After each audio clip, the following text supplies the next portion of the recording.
Sir దీంట్లో అధికారులు responsibility లేకుండానే ఇదంతా జరిగింది అని అంటారా? కింద స్థాయి నుంచి ఒక్కొక్క దశలో ఇప్పుడు సర్వేపల్లి ఫర్ ఎగ్జాంపుల్ మీరు చూపిస్తున్న క్వార్డ్స్, వైట్ క్వార్డ్స్ కావచ్చు, మక్కా క్వార్డ్స్లో బేసిక్గా ఒక సర్వేపల్లి నియోజకవర్గంలో ఒక ఎంఆర్ఓ ఆఫీస్ ప్రాంగణంలోనే తవ్వేశారు. మరి ఎంఆర్ఓ ఏం చేస్తున్నాడు అక్కడ? కాదు, కుప్పం యూనివర్సిటీ చెప్పాను కదా, పిల్లలు చదువుకునే యూనివర్సిటీలో గ్రనైట్ ఇల్లీగల్ క్వారీయింగ్ జరిగింది. అంటే ఇప్పుడు నేనేమంటున్నానంటే ఇక్కడ ప్రభుత్వ యంత్రాంగం నిర్వీర్యం అయిపోయింది. నిర్వీర్యం చేసేశారు, యథేచ్ఛగా దోపిడీ చేశారు. ఇది దోపిడీ అని అడిగితే వాళ్ళ మీద దాడులు చేశారు, రాస్తే మిమ్మల్ని జైల్లో పెట్టారు. వాళ్ళు ప్రేక్షకుల మార్గం ఉన్నారు ఆఫీసర్లు. కొంతమంది కొల్లుడయ్యారు. అలాంటి వాళ్ళని పెట్టుకున్నారు, కొల్లుడైన వాళ్ళు పెట్టుకున్నారు. ఏదో కొంతమంది మిగిలిన వాళ్ళు ఎక్కడో లూప్ లైన్లో ఉన్నారు, ఏమీ చేయలేవు, నిస్సహాయ స్థితికి వచ్చారు. అదే జరిగింది.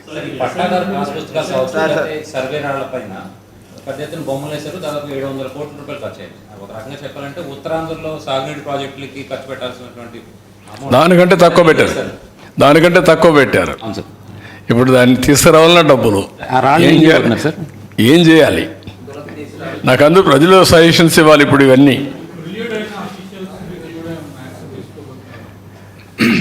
రాయకుండా మీరు పత్రిక వాళ్ళ కూడా తీసుకోవాలి. ఇప్పుడు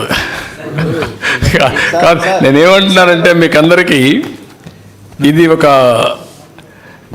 ఇటీవల కాలంలో నేను కొన్ని టఫ్ స్టాండ్ తీసుకుంటున్నాను. మనుషులు కావాలి కదా పనిచేయడానికి, గవర్నమెంట్ అంటే రన్ కావాలి కదా. ముందు ఎంతమందిని పనిష్ చేయగలుగుతాం కూడా అర్థం కావడం లేదు నాకు. క్రైమ్లో ఒకరిద్దరు పార్ట్నర్స్ అయితే పర్లేదు, క్రైమ్లో అందరినీ సైలెంట్ చేసి పార్ట్నర్ చేసే పరిస్థితికి వచ్చారు. నువ్వు పని చేయాలి వచ్చేటికి. అదేనయ్యా, నువ్వు చాలా తెలివి. నీకు 5 ఏళ్ళ తర్వాత నేను మళ్ళా మాజీ అవ్వాలనుకుంటున్నావు. ప్రజలకు సమస్యలు పరిష్కారం. ఇప్పుడు ఊర్లో మస్కిటోస్ కుడుతున్నాయి, మందు కొట్టకర్లా. నేను 5 ఏళ్ళ తర్వాత వస్తాను, ముందు అందరినీ పనిష్ చేసి రిక్రూట్ చేసి వస్తానంటే అవుతుందా? గుర్తుపెట్టుకోవాలి, 3 రాజధానులు ఏమైనాయి. కానీ పనిష్ చేసి తప్పు చేసిన వాళ్ళు వదిలిపెట్టను, కానీ పని కూడా కావాలి. 2 బ్యాలెన్స్ ఉంటుంది.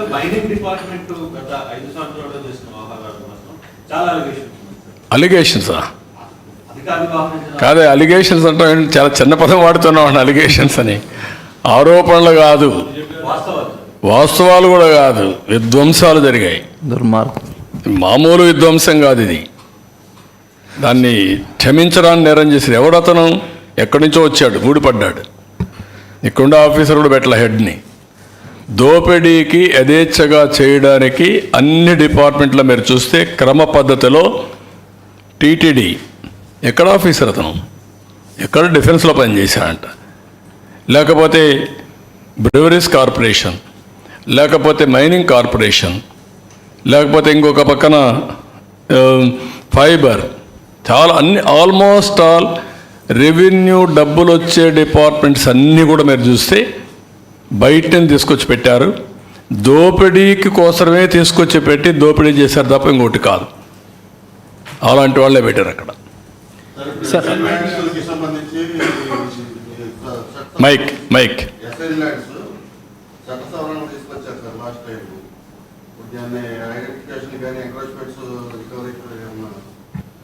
అందుకే చెప్పాను, ఒక ల్యాండ్ గ్రాబింగ్ యాక్ట్ తీసుకొస్తున్నాను.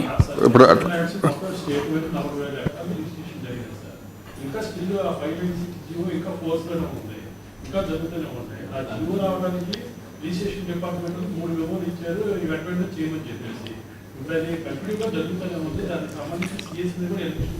అంటే మీరు ఇప్పుడు మీకు చూశారు కదా, ముచ్చట పేరు పెట్టారు కదా, ఏమని? పేదవాళ్ళకు మేము భూమి ఇస్తే వీళ్ళు అడ్డుపడుతున్నారు, పేదవాళ్లకు భూమి ఇచ్చేసి ఫ్రీ హోల్డ్ ఇస్తున్నామని చెప్పి వీళ్ళు కొట్టేశారు. జరిగింది వాస్తవం అది.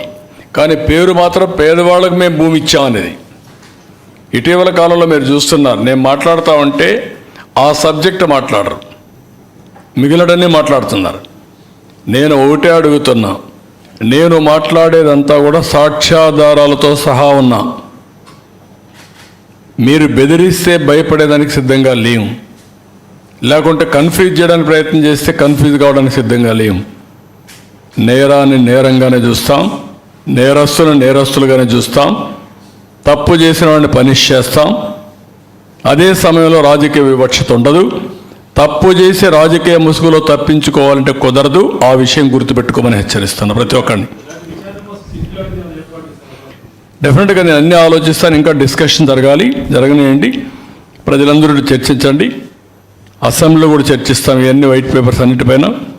తర్వాత ప్రజల్లో కూడా తీసుకెళ్ళిన తర్వాత ప్రజాభిష్ట ప్రకారం వాళ్ళు ఏది కోరితే అది చేస్తా. కానీ ఎంత పెద్దవాడైనా సరే దోపిడీని ఆపుతాం, దోపిడీదారుని శిక్షిస్తాం. సార్ టీడీఆర్ బండ్లో కూడా వన్ బై వన్. సార్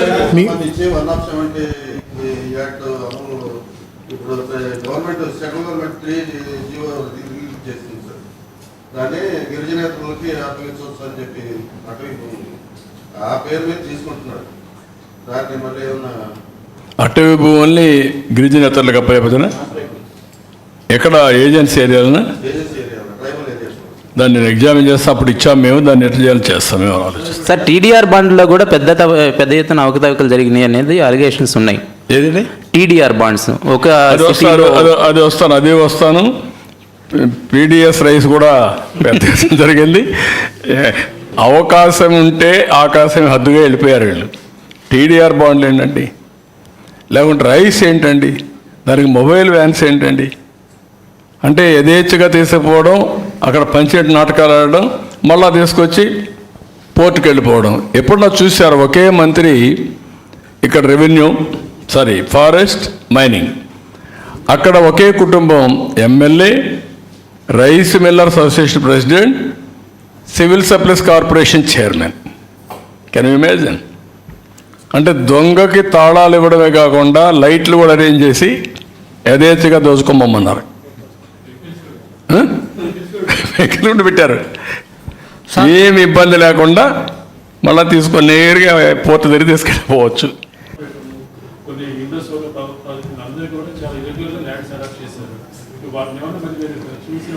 నేను అందుకే మొత్తం ప్రజెంట్ చేశాను. చర్చ జరగనియండి. నేనేదో ముందుగానే నేను అది చేస్తా ఇది చేస్తా నేను చెప్పడానికి సిద్ధంగా లేను. తప్పు చేసిన వాడిని ఎట్టి పరిస్థితులు తప్పించుకోలేడు.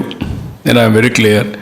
బెదిరిస్తానో భయపెడితేనో లేకుంటే మమ్మల్ని మీద విమర్శలు చేస్తానో తగ్గిపోతాం అనుకుంటే కరెక్ట్ కాదు. కొంతమంది అధికారులు సహకరించడం లేదనేది ఫైనాన్స్ ఆర్థికపరమైన అంశాల్లో కూడా ప్రాపర్ డేటా ఇవ్వడానికి కూడా సిద్ధంగా రావట్లేదు అనేది స్వయంగా మంత్రి గారే చెప్తున్నారు. సో అలాగే చాలా డిపార్ట్మెంట్స్లో కూడా రెవెన్యూలో కావచ్చు, వీటిలో కావచ్చు, కొందరు ప్రాపర్గా డీటెయిల్స్ ఇవ్వడంలో ముందుకు రావట్లేదు అనేది అధికారుల మీద వస్తున్న ఒక వాదన. అంటే వాళ్ళు అక్కడ అధికారులు అక్కడ లేరు కదా, ఇప్పుడు ఉండేవాళ్ళని మార్చాం. కొంతమంది డిపార్ట్మెంట్లో ఉంటారు. ఎక్కడైనా సరే డేటాని డిస్టార్ట్ చేయలేరు ఆర్ మాయించేయలేరు. ఒక దిక్కడ చేసిన వేరియస్ ప్లేస్లో ఉంటాయి. దాని గురించి పెద్దగా వరీ కావాల్సిన పని లేదు. Will establish all these things. Necessary action will be taken. ఎవరిని వదిలిపెట్టే సమస్య లేదు. మీరు కూడా కొంచెం ప్రాపర్గా ప్రొజెక్ట్ చేయండి. చర్చ జరగాలి రాష్ట్రంలో. ఏం జరిగింది? ఇప్పుడు నేను 4వ వైట్ పేపర్ ఇది, ఇంకో 3 ఉన్నాయి. ఆ 3 కూడా అనౌన్స్ చేస్తాను ఈ వీక్లో. ఆ తర్వాత అసెంబ్లీలో చర్చ చేస్తాం. ఆ తర్వాత ఫీల్డ్ కూడా వెళ్తాం, ప్రజల ముందర పెడతాం. చర్చ చేసిన తర్వాత వాళ్ళందరూ ఆమోదయోగ్యంతో చర్యలు కూడా ప్రారంభిస్తాం. సార్ రెడ్ శాండిల్ అసెంబ్లీలో 1 కానీ 5 రోజులు, ఒక రోజు 2 రేపు ఒక్క రోజు కాకుండా రేపు ఇది ఉంది, మాకు క్యాబినెట్ ఉంది, నెక్స్ట్ డే నుంచి పెడతాం. Thursday, Friday, Saturday. Sir red sandal cases, smuggling cases అనేది ఆన్ డైలీ బేసిస్ రిపోర్ట్ అవుతున్నాయి సార్. దాని మీద ఏమైనా మెజర్స్ తీసుకుంటున్నారు? డైలీ బేసిస్ రిపోర్ట్ అవుతున్నాయి అంటే పట్టుకుంటున్నారు అవుతున్నాయి. లాస్ట్ టైం చాలా ఫర్మ్గా యాక్ట్ చేశాం, మీకు ఐడియా ఉంటుంది. నేను ఒకటే రాష్ట్రంలో ఉండే ప్రతి ఒక్కరికి ఒకటే చెప్తున్నా, ఇల్లీగల్ యాక్టివిటీస్ ఎక్కడ జరిగినా వదిలిపెట్టం. I'm very clear. అలవాటైన వాళ్ళు ఎవరైనా ఉంటే అలవాట్లు మానుకోండి. మానుకోకపోతే మాత్రం చాలా ఫర్మ్గా ఉంటాం. రెండోది గంజాయి మత్తులో లేకుంటే మద్యం మత్తులో ఇష్టానుసారంగా ఆడబిడ్డలపైన అత్యాచారాలు చేయడం, నేరాలు చేయడం, గంజాయి తాగి రోడ్డు మీద పడడం, ఇవి చేస్తే మాత్రం చాలా జాగ్రత్తగా ఉండండి. మళ్ళీ మళ్ళీ వార్నింగ్ ఇస్తున్నా. ఒకసారి చెప్పా, రెండోసారి చెప్పా, మూడోసారి చెప్పా, రేపు ఏం చేయాలనో కఠినంగా వ్యవహరించి చేసి చూపిస్తాం. హెచ్చరిక చేస్తున్నా రాష్ట్రంలో ప్రతి ఒక్కరికి, యాంటీ సోషల్ ఎలిమెంట్స్కి అందరికీ హెచ్చరిక చేస్తున్నాం. అందుకే ఈరోజు జరిగిన నంద్యాలలో జరిగిన ఇన్సిడెంట్ కానీ, అదే మరి ఈస్ట్ గోదావరిలో శ్రీకాకుళంలో జరిగిన ఇన్సిడెంట్ కానీ చాలా సర్వసభ్యం సమాజం చీకొట్టే సందర్భాలు ఇవి. ఏంటంటే 9 సంవత్సరాల అమ్మాయి, 3 దేశపై రేపు చేయడం ఏంటి, అమ్మాయిని చంపేయడం ఏంటి, వాళ్ళు మైనర్స్ ఏంటి, మైనర్స్ కూడా మరి తయారైపోయే పరిస్థితికి వచ్చారు, వాళ్ళని కూడా చెడుదారిని పెట్టే పరిస్థితికి వచ్చారు. ఇక్కడేంటి 6 నెలల అమ్మాయి ఏంటండి, వాడు ఏంటి కొంచెమైనా అసలు చిన్న పిల్లల్ని కూడా ఈ మరి హెరాస్ చేసే పరిస్థితికి వచ్చారంటే ఎంత దారుణం మనం ఆలోచించాలంటే. ఇది వ్యవస్థ ఎంత భ్రష్టు పట్టింది, ఎంత చెడిపోయింది, మనసులు ఏ విధంగా కలుషితం అయిపోయినాయి. ఒక్కొక్కరు ఎట్లా తయారయ్యారంటే ఒక ఉన్మాదుల మారిగా తయారయ్యే పరిస్థితికి వచ్చారు. దీనికి కారణం గడిచిన 5 సంవత్సరాలు. దీన్ని చాలా గట్టిగా వార్నింగ్ ఇస్తున్నా. ఎవరికైనా ఇంకా మత్తుంటే మాత్రం షాక్ ట్రీట్మెంట్ తప్పదు మీకు. Be careful on that. Resurvey లేదు, నిలిపేశాం. You stop resurvey. Okay, special court పెట్టమన్నాను. 10 లక్షల రూపాయలు అక్కడ ఆర్థిక సహాయం చేయమన్నాను.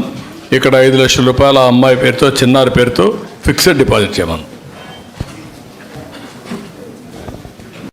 ఓపికను పరీక్షిస్తున్నారు కొంతమంది యాంటీ సోషల్ ఎలిమెంట్స్. అందుకే మర్యాద చెప్తున్నా, ఒకసారి చెప్తున్నా, రెండోసారి చెప్తున్నా, ఇంకా ఎట్లా జోల్ట్ ఇవ్వాలో, ఎట్లా షాక్ ట్రీట్మెంట్ ఇవ్వాలో ఇస్తా.